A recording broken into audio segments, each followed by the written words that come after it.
You either love it or hate it. London is a bit like Marmite. You either love it or hate it.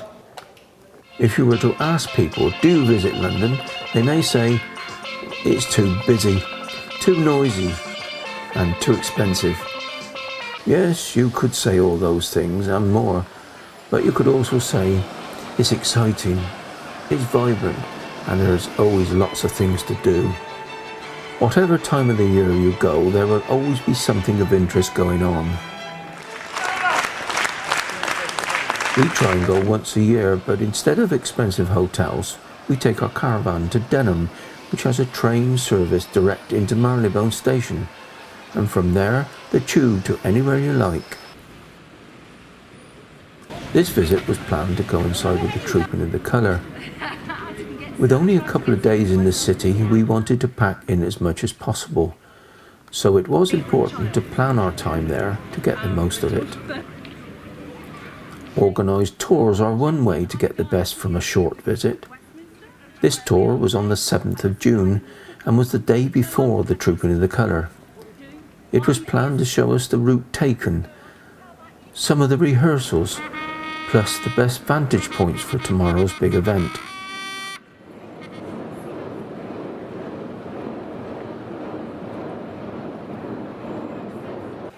The next day, thousands of other tourists had the same idea as us, so our chosen vantage point turned out to be not as good as we would have liked, or as good as we've had in previous years.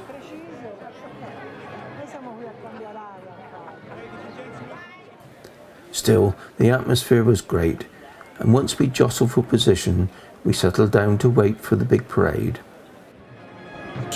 200 horses and 400 musicians all come together each June in a great display of military precision and horsemanship to celebrate the official birthday of the British sovereign, and has done for the past 260 years.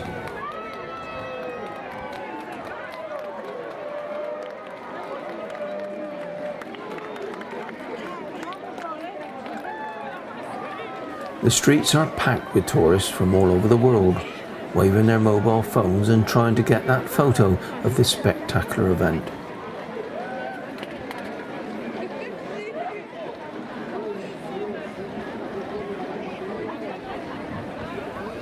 First, the parade moves down the Mall to Horse Guards Parade for the main ceremony.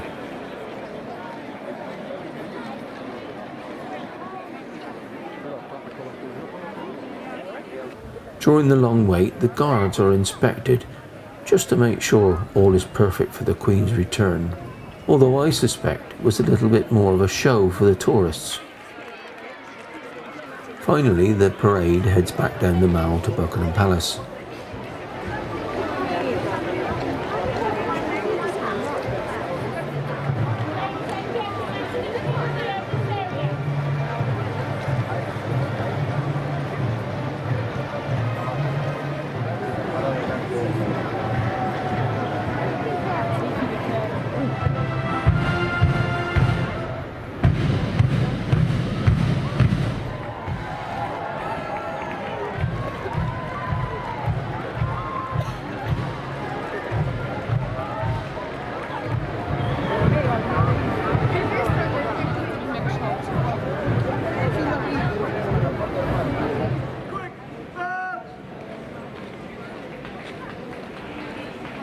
Watched by members of the royal family from the palace balcony, the ceremony closes with a flypast by who else but Britain's finest, the Red Arrows.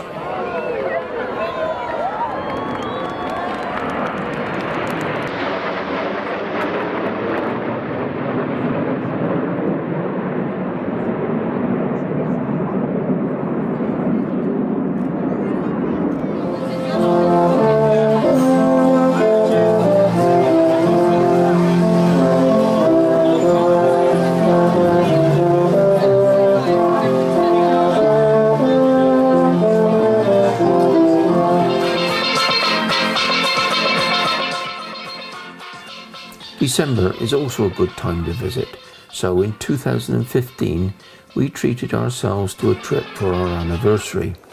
The Mayor of Frome, Boris Johnson, officially opened the Shard on February the 1st, 2013. On launch day, over 5,000 people paid for the tickets to be the first to experience the views of London. But today, thank goodness, it was a little less busy. The lift travels at 6 meters per second, so the time it takes to go from level 1 to the top is only about a minute. It has 2 viewing platforms inside the building. One is at level 69, and the second is a partially outdoor gallery on level 72, which at this height and in mid-December was pretty cold. The Shard is stunning, and from the viewing platforms there is a 360-degree view of the inner city. Every landmark you can think of can be seen from here. The Shard is London's tallest building and well worth a visit. To complete our anniversary treat on this trip to London, we took a cruise down the Thames. Before going on to become Hollywood film star to a developer at a luncheon meeting to discuss.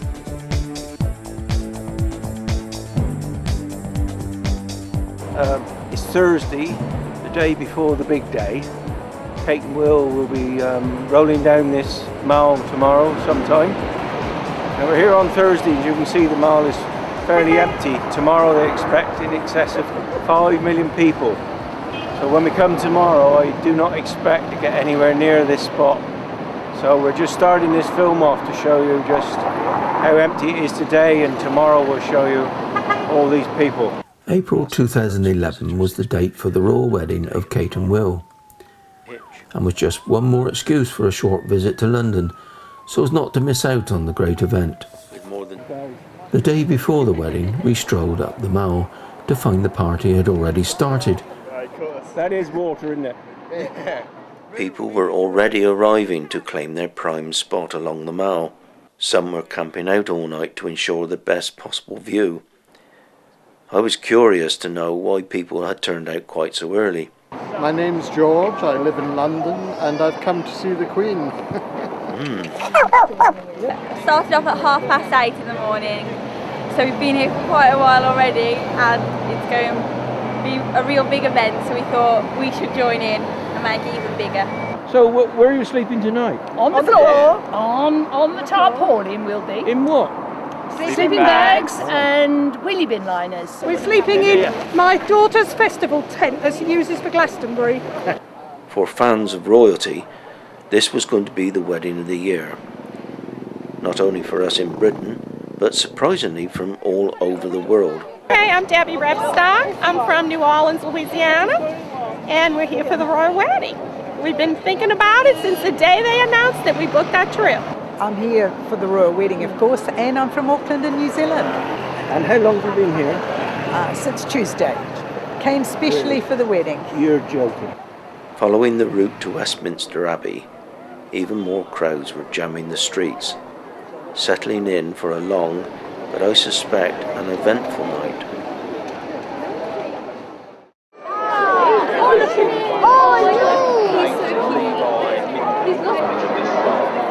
Well, I did say that we wouldn't get anywhere near the place. We got down here reasonably early, but no, we just couldn't get through. Everywhere was blocked, and now we're stood way back from Trafalgar Square trying to see it on a big screen. The atmosphere was terrific, and onlookers from all walks of life and all parts of the world came together to witness the wedding of the year. It made you feel proud to be British.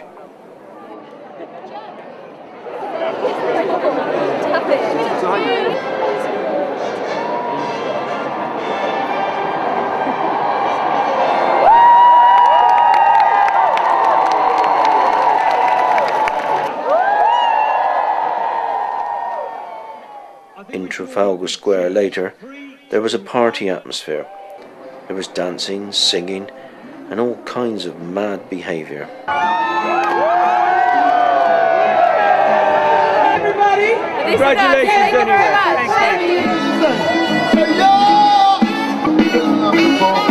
This time, onto the this famous balcony as husband and wife.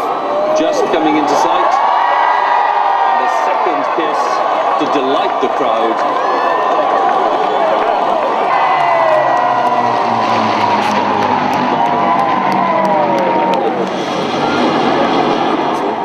And the devotion of this enormous crowd of people.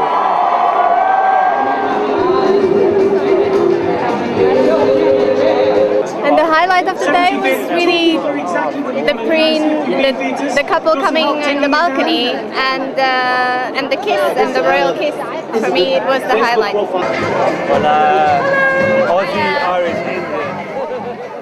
We never did get to the Mall and see any of the wedding live, but what we did see and experience that day, I tell you, we wouldn't have missed for the world. This trip was probably one of the ones we'll remember the most. Who said London is not friendly? We've had a fantastic day. Absolutely fantastic. Best day we've had for a long time. Oh, yes, amazing. Well did you enjoy today? Excellent. Absolutely fantastic. Yes, it was noisy and a lot of people. But come on, you have to love London with celebrations like this.